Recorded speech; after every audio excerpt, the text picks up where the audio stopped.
It's a Saturday morning somewhere in America. Maybe 1965. Maybe 1968. The dew is still sitting on the grass.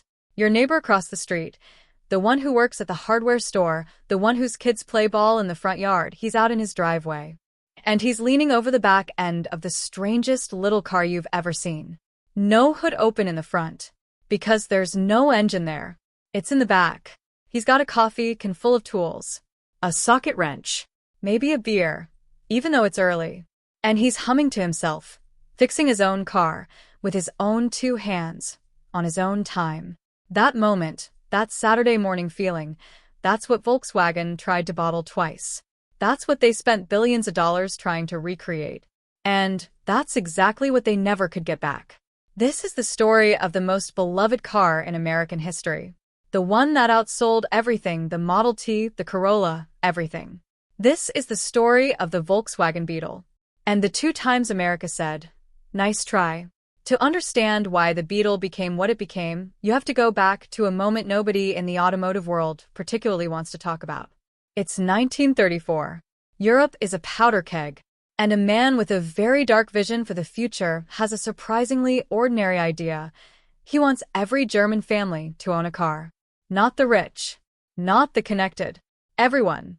A true people's car. He calls it the Volkswagen. He hires an Austrian engineer named Ferdinand Porsche, yes, that Porsche, and gives him one directive. Build something cheap, build something simple, build something that lasts. And Porsche, who had been sketching small car concepts his entire career, gets to work. What he comes up with is genuinely radical. The engine sits in the rear of the car. It's air-cooled, no radiator, no water pump, no coolant lines. The suspension uses torsion bars at all four corners. The whole chassis is a flat platform that the body just bolts onto. There's almost nothing on this car that can break in any conventional sense. It's not designed to be fast or flashy. It's designed to be nearly indestructible.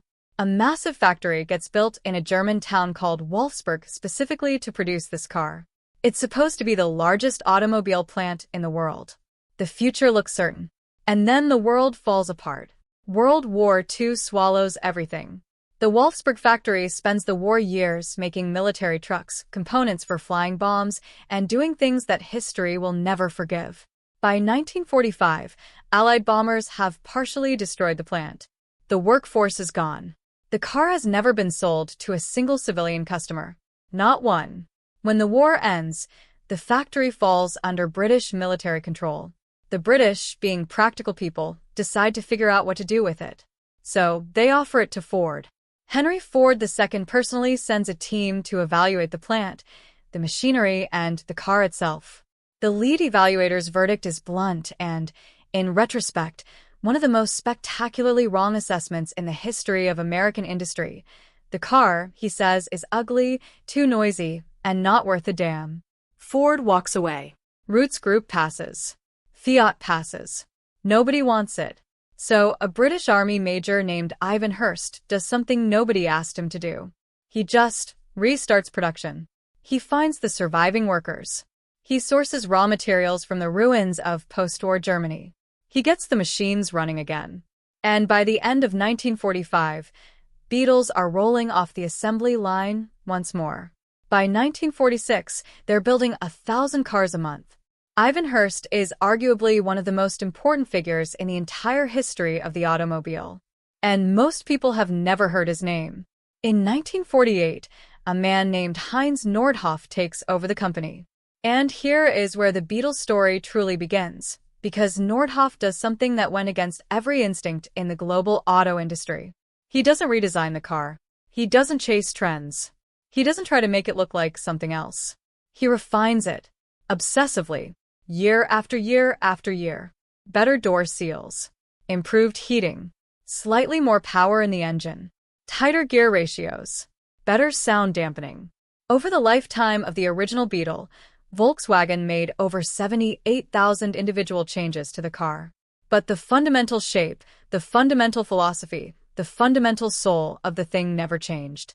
Rear engine, air-cooled, simple, honest, affordable, and it worked. By the mid-1950s, the Beetle is doing well across Europe. But Volkswagen has its eyes on a different prize. They want America. Now, you have to understand what the American car market looked like in the late 1950s. It was chrome and tail fins and V8 engines as far as the eye could see. Cars were getting longer, louder, and heavier every single year. Planned obsolescence was the business model. The whole system was engineered to make you feel embarrassed about driving last year's car. Detroit was selling status. Detroit was selling aspiration. Detroit was selling you a dream wrapped in 2 tons of steel. Into this world rolls the Beetle. 36 horsepower. Barely able to merge onto a highway. Looks like something a child would draw when asked to picture a car. Costs almost nothing. And it looks like absolutely nothing else on any American road. It should have been laughed out of the country. Instead, something extraordinary happens. A small advertising agency in New York called Doyle Dane Bernbach gets the account. And they create what many historians of American culture consider the greatest advertising campaign ever made. The campaign is called Think Small. Think about what that means in context. Every other car ad in 1959 America is screaming at you. Power, luxury, status, speed. And here comes Volkswagen with a tiny photograph of a tiny car surrounded by white space and 2 words, Think Small. Another ad shows a Beetle under the headline Lemon. The copy explains that this particular car had been rejected at the factory because a quality inspector noticed a tiny blemish on the chrome strip of the glove compartment. Not a mechanical problem. Not a safety issue. A blemish you would have to look for to even find. And it got rejected. The message was devastating in its simplicity. Volkswagen cares so much about quality that they throw away cars for flaws you'd never notice. More ads follow. Make your house look bigger. Live below your means. Some ugly is only skin deep. Each one honest. Each one self-deprecating. Each one treating the American consumer like an intelligent adult instead of a mark. The campaign worked because it matched the car. The Beetle was honest. No pretense. No performance. No status signal. It got you where you needed to go. Nothing more. Nothing less. In a country built on big promises, there was something quietly radical about that. And then the 1960s happened. The Beetle becomes the car of the counterculture. Students drive them because they can actually afford them. Young people who rejected everything Detroit stood for, the consumerism, the excess, the keeping up with the Joneses, they find their 4-wheeled symbol. The Beetle is the anti-car car. A rolling rejection of American automotive values. A little bug named Herbie becomes a movie star. The car shows up in songs, in paintings, in photographs of protest marches and music festivals. It becomes woven into the cultural fabric of a generation. In 1972, the Beetle passes the Ford Model T's all-time production record. More than 15 million units sold, and still climbing. The car that Ford's own people said was worthless had become the most produced automobile in the history of the world. Let that sink in for a moment. But here is where the story turns. Because even as that production record falls, the Beetle is already quietly dying in the market that matters most. The 1970s are not kind to the Beetle. The Clean Air Act of 1970 tightens emission standards in ways the old air-cooled engine can't easily meet without expensive modifications. Federal safety regulations are demanding features the flat platform chassis was never designed to accommodate. And from across the Pacific, a new kind of competition is arriving. The Honda Civic, the Toyota Corolla, the Datsun 510. These cars offer everything the Beetle offers: reliability, economy, low price, simplicity, plus modern engineering. Water-cooled engines. Heaters that actually worked in a Minnesota January, unlike the Beetle's system, which was, to be charitable, more of a philosophical gesture toward warmth. More interior space. Front-wheel drive that handled rain and snow without the Beetle's infamous tail-happy tendency to swap ends on a wet road. The Japanese competition didn't just match the Beetle. They made the Beetle look old. The last Beetle sold new in the United States was a 1979 Cabriolet. Production continued in Mexico and Brazil for decades after that. The final original Beetle rolled off the line in Mexico in 2003. But in the American market, the story was over. Or so everyone thought. Because some stories refused to stay finished. By the early 1990s, The Beetle has been off American roads for over a decade. But something interesting is happening. The cars haven't disappeared. They're in garages being lovingly maintained. They're at car shows getting trophies. They're on bumper stickers and coffee mugs. The Beetle hasn't faded from American consciousness. If anything, it's grown more beloved in absence, the way you remember your favorite teacher more fondly after you've graduated. And inside Volkswagen's North American design studio in Simi Valley, California, two talented designers are paying very close attention. Jay Mays is an American designer from Oklahoma, trained at the Art Center College of Design in Pasadena. His colleague Freeman Thomas shares both his talent and his deep appreciation for automotive history. They work in a small studio far from Volkswagen's German headquarters, which turns out to be exactly the freedom they need. Together, in 1994, they create something that stops people cold. They call it Concept One. It debuts at the Detroit Auto Show in January of that year, and the reaction is unlike anything the auto show circuit has seen in years. The press goes crazy. The public goes crazier. People literally stop Volkswagen executives in the hallways of the convention center, grabbing them by the arm, begging them to build it. The concept is deliberately retro. The familiar rounded silhouette, the friendly face, and one detail that becomes the most talked about design element in the room, a small bud vase mounted on the dashboard, a direct nod to all those Beetles from the flower power era with daisies painted on their fenders. A revised version, Concept 2, follows at the Tokyo Motor Show later that year, with even more production-ready details. Volkswagen's board looks at the response, runs the numbers, and gives the green light. The emotion is undeniable. The business case looks bulletproof. Everyone is excited.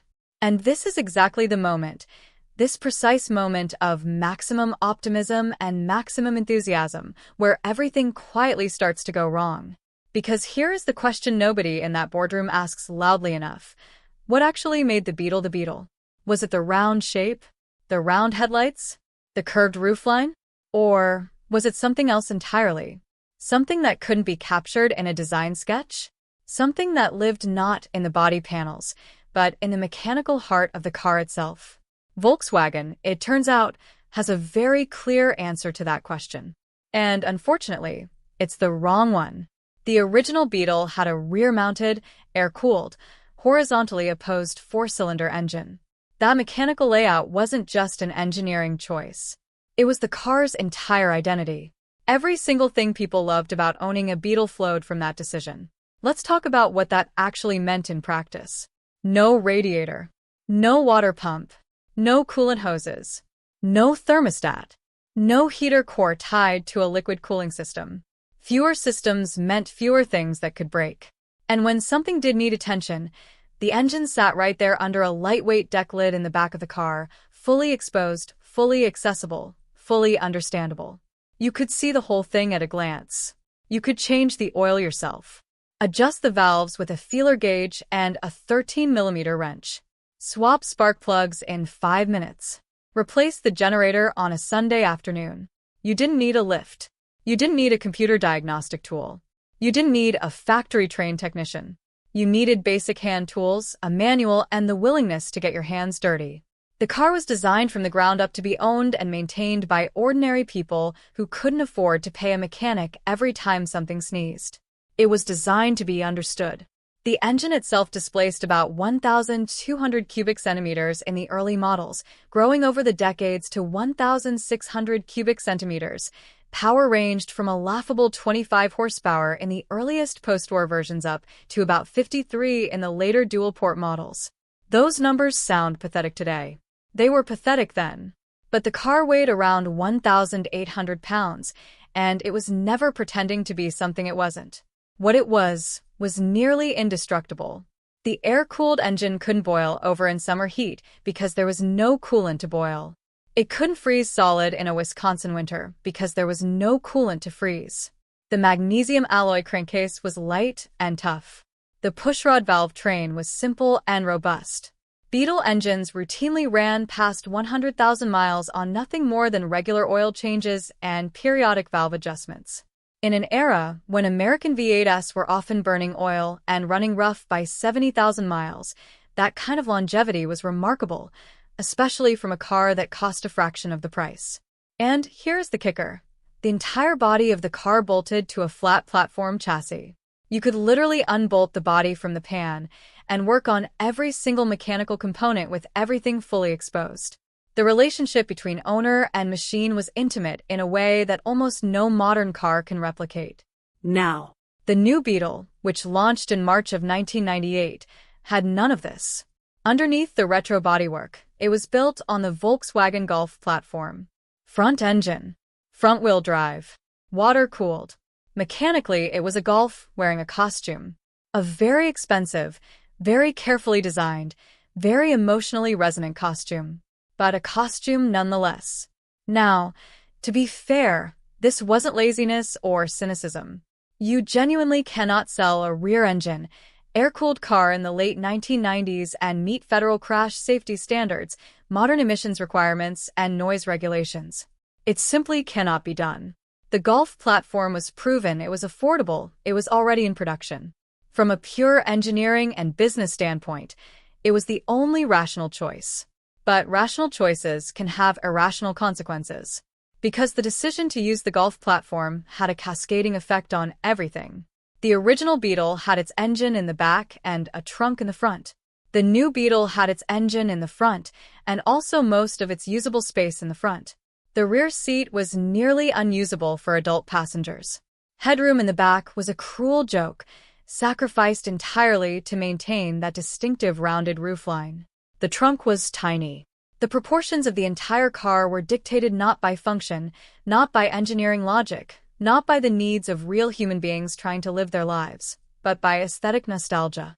The original Beetle was practical within its constraints. Cramped, yes. Loud, absolutely. But honest in a way that mattered. The new Beetle sacrificed practicality for a shape. Form didn't follow function. Form strangled function, stuffed it in a closet, and hoped nobody would notice. The base price at launch was $15,950. Adjust that for inflation, and you're looking at approximately $30,000 in today's money. The original Beetle in 1968 cost $1,699, roughly $15,000 in modern dollars. So the reboot cost about twice what the original cost in real terms, for a car that was less practical, less mechanically distinctive, and trading entirely on borrowed emotional capital. And the interior told the story most clearly. The original Beetle's dashboard was a painted metal panel with a speedometer, maybe a fuel gauge if you were lucky, and an ignition switch. Pure function. Nothing wasted. The new Beetle's interior was aggressively, relentlessly, exhaustingly round. Round instrument cluster. Round air vents. Round cup holders. Circles everywhere you looked. And that bud vase.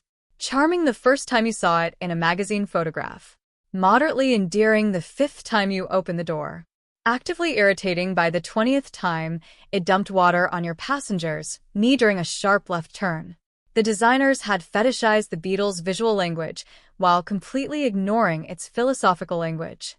The original was simple, because simplicity was the entire point. The new Beetle was decorated to look simple while being exactly as complex as any other modern car underneath. That's not simplicity. That's theater. None of this mattered at first. When the new Beetle launched in the spring of 1998, America went absolutely wild for it. Volkswagen moved more than 80,000 cars in North America in the first full year. Demand outstripped supply. Dealers were marking them up over sticker price, something almost unheard of for Volkswagen. People lined up. People waited. People were genuinely, unironically excited. The design was distinctive. The car was fun. It was different from anything else in every parking lot in the country. You couldn't mistake it for anything else. But then the market research started coming back. And what it showed was troubling. The original Beetle had been genuinely universal. Students drove them. Plumbers drove them. Doctors, surfers, accountants, grandmothers, veterans, teachers. It crossed every demographic line because it was affordable enough for anyone and pretentious enough for no one. The new Beetle was something very different. Market research revealed an overwhelmingly female buyer demographic. Median age around 35.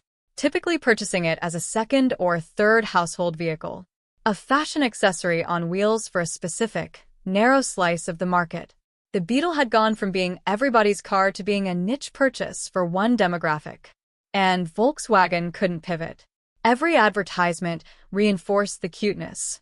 Every magazine review mentioned the flower vase. The brand image calcified before anyone could course correct. Fashion, it turns out, has a shelf life. By 2002, annual sales had been cut in half. By 2005, they dropped below 40,000. By 2008, they were hovering around 25,000. The car hadn't changed. The novelty had just worn off. And once the novelty was gone, what was left?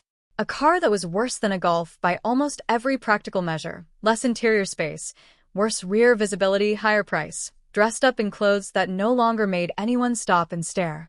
A turbocharged performance model, the Turbo S, with 150 horsepower, a sport suspension, and a 6-speed manual gearbox, tried to inject some credibility. It was genuinely a decent hot hatch. But nobody cross-shopping a performance Golf for a sporty daily driver was choosing a turbocharged Beetle instead. The performance model was a bandage on a philosophical wound. So Volkswagen did what large corporations have always done when a product starts fading. They tried again. The second-generation reboot launched in April of 2012. Volkswagen called it simply the Beetle, deliberately dropping the word new to create distance from the flower vase era. They wanted a reset. The design was more aggressive this time. Flatter roofline, stretched proportions, sharper body creases, less bubble, more muscle. Volkswagen explicitly stated in their press materials that they wanted to attract male buyers. They put a premium Fender audio system in it. They created a Dune edition with raised ride height and off-road styling. They made a special limited-run GSR model with yellow and black racing stripes referencing a beloved special edition from 1973. They were throwing everything at the wall to see what would stick. First-year sales came in at about 46,000 units, respectable, but well below the excitement of the original 1998 launch. By 2014, sales dropped under 30,000. By 2016, below 16,000. By 2018, barely 13,000. The car was dying faster this time. Because you can play the nostalgia card once. The second time, people just shrug. They've been here before. They know how the movie ends. Here's the painful irony. The 2012 Beetle was genuinely, measurably a better car than the new Beetle had been. More rear headroom, a bigger trunk, better engines, including a 200-horsepower turbocharged version that was actually fun to drive. Sharper handling, less wasted interior space. On paper, Volkswagen had addressed nearly every legitimate criticism of the first reboot. None of it mattered, because the fundamental proposition hadn't changed. It was still a Golf platform in retro clothes, selling into a market that had completely moved on. The compact car segment wasn't just shrinking, it was evaporating. Crossovers and SUVs were consuming every corner of the American automotive market. People who might have considered a Beetle in 2000 were now buying RAV4S and CR Versys and Equinoxes. And then Dieselgate hit. In September of 2015, Volkswagen admitted to installing defeat device software in their TDI diesel engines. The software detected when a car was being emissions tested and temporarily cleaned up its act. During normal driving, those engines were emitting up to 40 times the legal limit of nitrogen oxides. 11 million vehicles worldwide were affected. The Beetle TDI was among them. The brand that had built its entire American reputation on honest advertising, on think small, on lemon, on treating customers like adults, was caught in one of the largest corporate frauds in the history of the auto industry.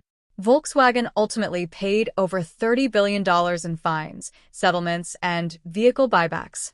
The irony was suffocating. The timing was devastating. Volkswagen announced the end of Beetle production in September of 2018. The very last Beetle rolled off the assembly line in Puebla, Mexico on July 10, 2019. A denim blue SE Final Edition coupe. Workers at the plant held a farewell ceremony. Mariachi music. A giant floral arrangement shaped like the car. Some of those workers had spent decades on that line, building a car their parents had driven. And then the line went quiet. No more Beetle. Probably ever. The Beetle reboots taught the entire auto industry something important about nostalgia as a product strategy. You cannot wrap a modern car in retro bodywork and expect people to feel what they felt about the original. The emotion people carry for a 1967 Beetle isn't about curves and round headlights. It's about what those curves represented. Simplicity, affordability, mechanical honesty, an anti-establishment identity. A car that didn't try to be more than it was. Those qualities aren't aesthetic.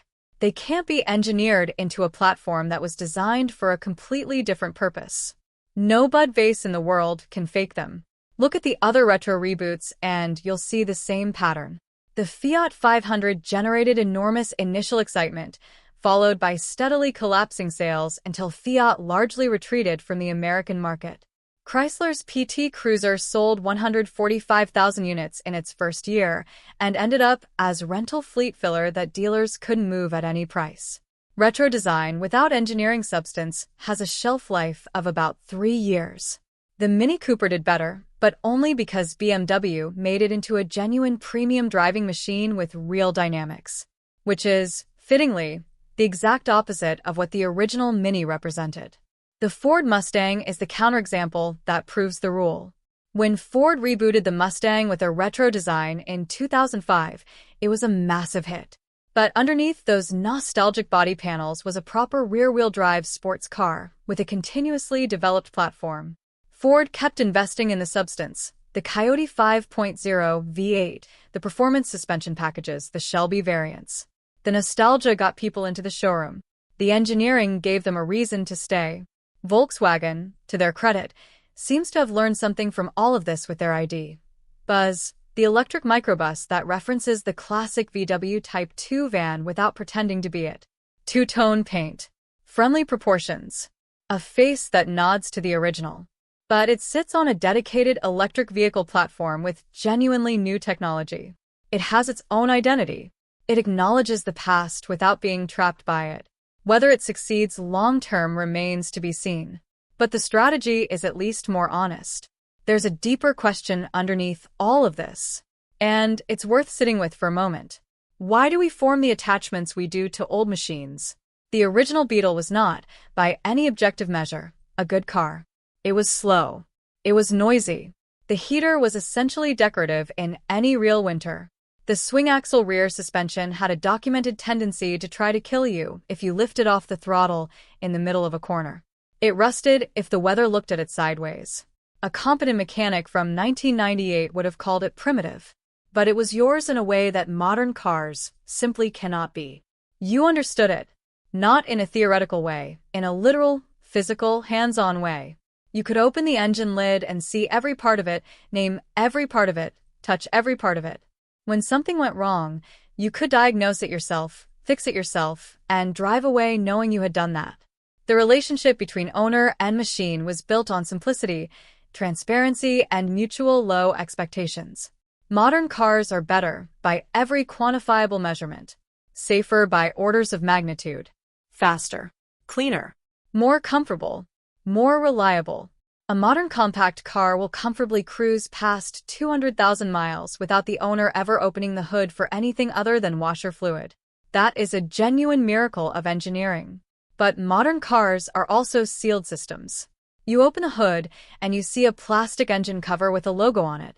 Everything is software controlled, sensor monitored, algorithm managed. The relationship between driver and machine has become transactional. You push a button. It goes. That's fine. That's progress. It's also not the same feeling. No amount of retro bodywork will ever fake that feeling. The Beetle reboots try to sell you the old emotion through a windshield shaped like the old windshield. But the feeling was never about the windshield. It was about what sat behind you in the engine compartment. The one you could open yourself. The one you could understand yourself.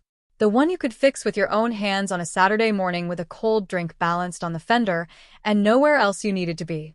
21.5 million original Beetles. 2 reboots. Billions of dollars spent. Both attempts dead within a decade of launch. Volkswagen proved something that every engineer and every marketing executive and every product designer in every industry should carry with them. You can reboot a shape. You cannot reboot a soul. The most produced automobile in human history was beloved not because it was impressive, but because it was honest. Not because it was fast, but because it was real. Not because it was complicated, but because it was simple enough for the people who owned it to truly own it. And when the last one rolled off that line in Pueblo with the mariachi music playing and the workers standing in silence, what they were really saying goodbye to wasn't a car. They were saying goodbye to a philosophy. A way of thinking about what a machine could be to the person who drove it. A relationship between a person and a piece of steel and rubber and cast iron that you could hold in your hands and understand. That's what the Beetle was. That's what the reboots weren't. That's why America loved one and merely liked the others. Some things, when they're gone, are just gone. If you've ever owned one of these cars, original, first reboot, second reboot, any of them, leave a comment below. Tell us which one and tell us why. Every one of those stories matters. And if this kind of deep dive storytelling is what you're here for, hit that subscribe button. We cover the stories behind the machines every single week. We'll see you in the next one.